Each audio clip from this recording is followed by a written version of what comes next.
Hello my friends, Hank here, and in recognition of this Memorial Day, I wanted to share with you all a project I built up a couple years ago to mark the 80th anniversary of the Normandy landings. This was a special one for me, and it kind of slipped under the radar back then. So today, as we honor those brave servicemen and women who made the ultimate sacrifice to afford us the freedoms and lives that we have today, I hope you all enjoy. First step in this project was to create two figures for our narrative scene, an older gentleman veteran and the spirit or memory of his old comrade in arms. To create our veteran, I leveraged some pieces from this Masterbox civilian kit. Using parts from two separate figures in the set, I managed to build up this nice old man with a cane, sweater, and cap without much fuss. For our spirit, I chose to use this 3D printed resin paratrooper figure from H3 Models. After carefully removing all the parts from the printing supports, this highly detailed figure builds up quite nicely with a bit of super glue. With both of our figures assembled, it was time for some painting. I started off with our spirit. As always, I sprayed the entire figure with a coat of black primer. I wanted to achieve a very simple two-tone black and white shadow effect for this figure, almost as if he were a memory from the past in the mind of our old veteran. By spraying a bit of satin white paint straight down on our figure, I was able to pick out just the highlights of this beautiful sculpt and create this almost ghostly sensation. Pretty simple stuff, honestly, and it really allows you to appreciate the quality of the figure himself. With that two-tone effect completed, all I had to do now is just seal in our paint with a bit of matte varnish. Moving on to our veteran, I also went ahead and sprayed him up with a base coat of flat black primer before moving on to our skin tone work. I used my tried and true Faces Made Easy technique here. If you'd like a more in-depth tutorial on face painting in 1/35th scale, I'll link to my lesson on the subject right here. After applying my first coat of flesh tone on the face, I was sure to block in his exposed arm and hand here as well. While that first coat of flesh paint dries, I blocked in our gentleman's khaki pants. I also went ahead and painted in his sweater with some German field gray. The colors you choose are totally subjective, of course, as these are just civilian clothes rather than a proper uniform. Back to our skin here, I went ahead and gave our gentleman a glaze of light rust to help add a little life and color to his flesh. And while that wash dried, I headed down here and painted in his boots with some red leather.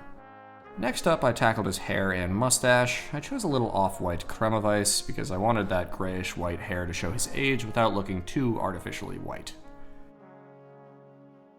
For our final skin effect, I took our first flesh tone once again, watered it down a bit, and glazed that over some of the raised portions of the face to pull out our highlights. Off camera here, I went ahead and painted in his shirt with some medium blue, close quarters in there around the neck, so I had to get my face right up in there to actually get the paint job complete. We also have to paint his cap, of course. I chose a little beige brown for this.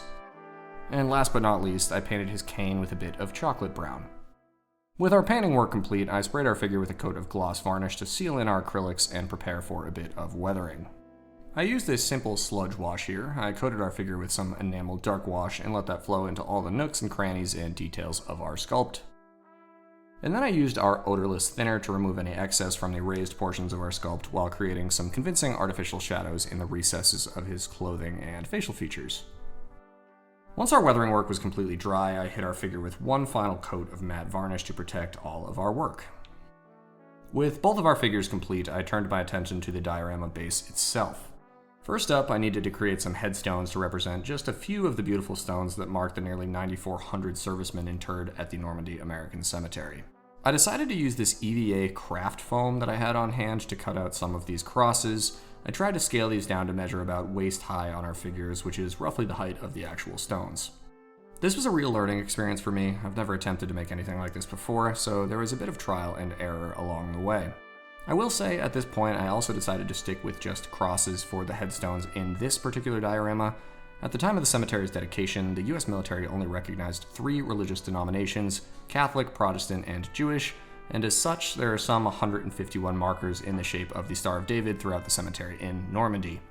This EVA foam proved to be quite difficult to work with, so I chose to stick with the basic Latin cross shape rather than make a poor attempt at one of the Jewish markers. Once I made a marker that I was satisfied with, I used it as a template to trace out a handful more crosses to cut out as well.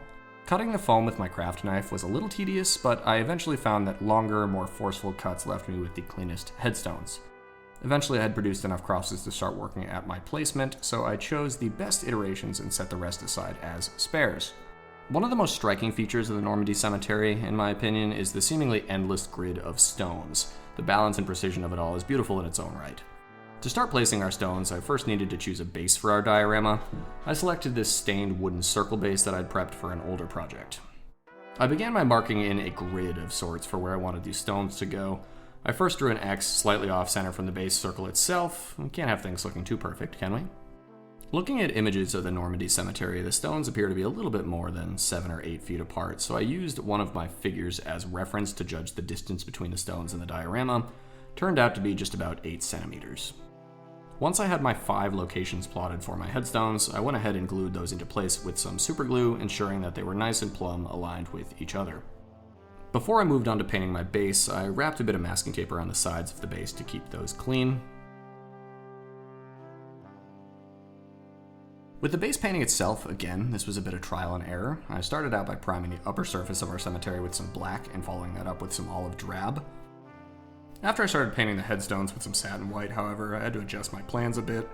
First off, the overspray was a bit too much. I probably should have painted the stones before I mounted them. Oops. And secondly, this EVA foam proved to be quite difficult to paint. The dye in the foam kept sapping through multiple layers of paint and leaving this weird blue tint. Eventually, I ended up brush painting about a dozen coats or so of cheap acrylic white paint over the stones before I was finally satisfied with the finish. Ultimately, all these layers of relatively cheap paint ended up looking a bit like white stone, so it all worked out. I bailed on my initial painting plan for the base terrain and ended up brush painting some black acrylic paint over the whole thing. I estimated that the static grass I was planning on using would look pretty good over the dark black soil, and it did turn out quite well, so we'll see that in a moment. To layer in the static grass, I first brushed a nice thin layer of PVA glue all over the base and then sprinkled all the grass over the surface of the diorama.